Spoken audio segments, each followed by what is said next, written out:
What happened to the whistleblower nobody talked about? On the morning of March 9, 2024, a hotel parking lot in Charleston, South Carolina, became the scene of one of the more quietly unsettling deaths in recent corporate history. A 62-year-old man was found inside his truck, dead from a gunshot wound. He was supposed to be in a deposition that morning, the third day of sworn testimony in a legal case against one of the largest aerospace companies on Earth. He never showed up. His name was John Barnett. For nearly 2 decades, he had worked as a quality control manager for Boeing. And for years before his death, he had been trying to tell anyone who would listen that the planes coming off Boeing's production lines had serious, unresolved safety problems. Substandard parts, failing oxygen systems. A culture, he said, that prioritized speed over safety. Nobody outside the aviation industry paid him much attention, until in January of that same year, a door panel blew off a Boeing 737 MAX mid-flight, and the world suddenly wanted to know exactly what people inside Boeing had been saying for years. By then, John Barnett was already dead. This is the story of the warnings that came years too early, the whistleblower whose name almost nobody knew until after his death, and the questions that are still, to this day, not fully answered. Chapter 1. The man who noticed the problem first. John Barnett spent 32 years working for Boeing, joining the company in the mid-1980s and eventually becoming a quality control manager overseeing production standards. By 2010, he was working at Boeing's relatively new production facility in North Charleston, South Carolina, where the company had begun building its 787 Dreamliner, a next-generation aircraft marketed heavily on its advanced technology and improved passenger comfort. Barnett's job, in essence, was to be one of the people whose responsibility was making sure defective parts never made it onto a finished aircraft. It was in that role that he began noticing things that troubled him. He later said he saw defective parts pulled from scrap bins and installed on planes anyway, in an apparent effort to keep production moving on schedule. He said the systems meant to track and account for defective components had broken down, allowing substandard parts to potentially end up on aircraft without anyone fully accounting for where they'd gone. Most alarmingly, he later alleged that testing on emergency oxygen systems in some aircraft showed a failure rate of roughly 1 in 4. Meaning, in an actual emergency, a significant number of oxygen masks might simply not work. These weren't abstract concerns about paperwork. They were, if true, concerns about whether an airplane full of passengers would have working safety equipment in a genuine crisis. Chapter 2. Raising the alarm. Barnett didn't stay quiet about what he was seeing. He raised his concerns internally, repeatedly, through the channels available to him as a Boeing employee.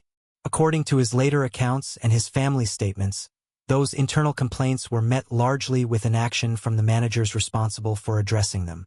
In 2017, after years of what he described as growing stress and frustration over the company's response to his concerns, Barnett took early retirement from Boeing. He didn't stop raising the alarm, though. He simply started raising it more publicly. In 2019, in the aftermath of 2 catastrophic crashes involving Boeing's 737 MAX aircraft, which together killed everyone on board both flights, Barnett spoke to the BBC.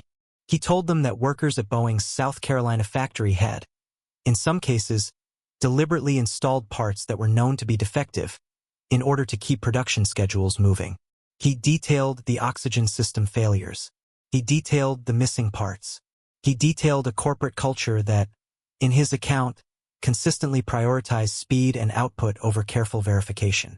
Boeing denied the substance of his claims, but federal aviation regulators, investigating independently, later confirmed that at least 53 defective parts from the factory had gone missing entirely, unaccounted for, with no clear record of where they'd ended up. Chapter 3. The legal fight. Nobody was watching. Barnett formally filed a whistleblower complaint with the Occupational Safety and Health Administration under a federal aviation whistleblower protection program, alleging that Boeing had retaliated against him professionally for raising safety concerns. The case dragged on for years, largely outside public attention. In 2021, after a 4-year investigation, OSHA closed the case in Boeing's favor. Barnett and his attorneys appealed that decision, arguing that the company had undermined his career specifically because he'd raised safety concerns, a claim Boeing continued to deny.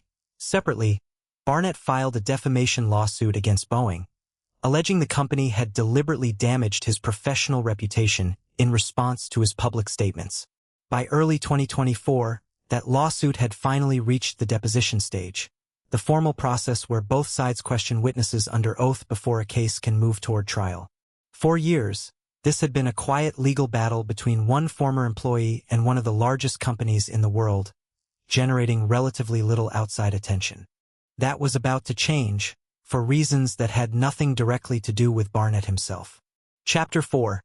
The Door That Blew OFF. On January 5, 2024, an Alaska Airlines Boeing 737 MAX 9 experienced a terrifying mid-flight incident. A door panel, known as a door plug, blew off the aircraft shortly after takeoff, tearing open a section of the fuselage. Remarkably, no one was killed, though the incident caused immediate, widespread alarm about Boeing's manufacturing standards. Within weeks, a panel of aviation safety experts released a scathing assessment of Boeing's internal safety culture, criticizing exactly the kind of production pressures and quality control breakdowns that Barnett had been describing publicly for years. Suddenly, the concerns of a single retired quality manager, largely ignored for the better part of a decade, looked less like an isolated grievance and more like an early warning that the company and its regulators had failed to fully act on. Media interest in Boeing's safety culture intensified rapidly, and in the middle of that renewed scrutiny, John Barnett's long-running legal case against Boeing was finally moving toward resolution. He traveled to Charleston, South Carolina, in March 2024 to sit for a multi-day deposition, sworn testimony that would be used in both his defamation case and his broader whistleblower complaint. Chapter 5. The final days. Barnett spent several days answering detailed questions from Boeing's attorneys, according to his legal team, a process his lawyer later described as difficult and draining. He had reportedly been diagnosed with post-traumatic stress disorder in connection with the years of workplace stress he said he'd experienced, and his family later said his mental health had deteriorated significantly over the course of his years-long legal battle. On the morning he was scheduled to return for his third day of testimony, Barnett didn't show up. His legal team tried repeatedly to reach him by phone. When that failed, they asked staff at his hotel to check on him. He was found dead in his truck in the hotel parking lot, from what investigators determined was a self-inflicted gunshot wound. A notebook found inside the vehicle reportedly showed signs, according to later police findings, that he had been going through a period of serious personal distress. Police investigators later confirmed there was no evidence of unusual activity in the days beforehand. No irregular travel, no unusual communications, nothing in his hotel keycard records suggesting anything other than the routine movement between his hotel and the deposition site.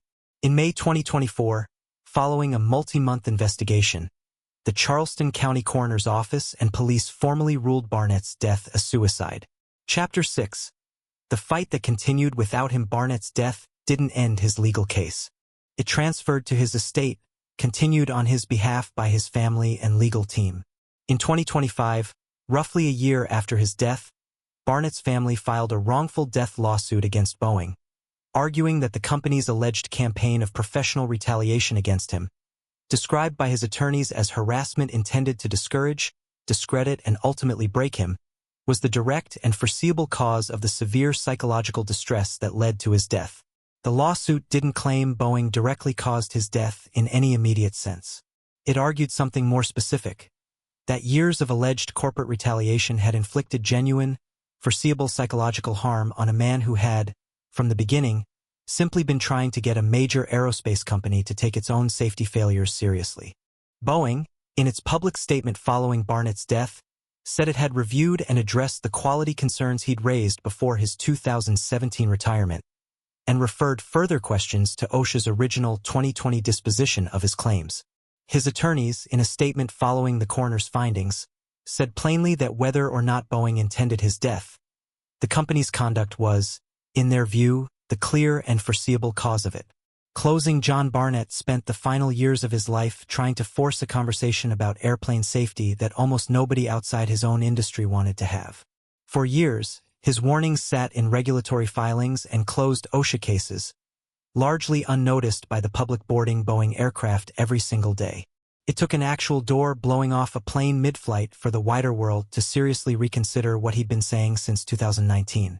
By then, it was too late to ask him what he thought about being right. His case remains open, continued now by the family he left behind, still working through a legal system that, for years, moved at a pace almost nobody outside a small circle of lawyers and regulators was paying attention to. Whatever happens in that ongoing legal case, one fact isn't in dispute.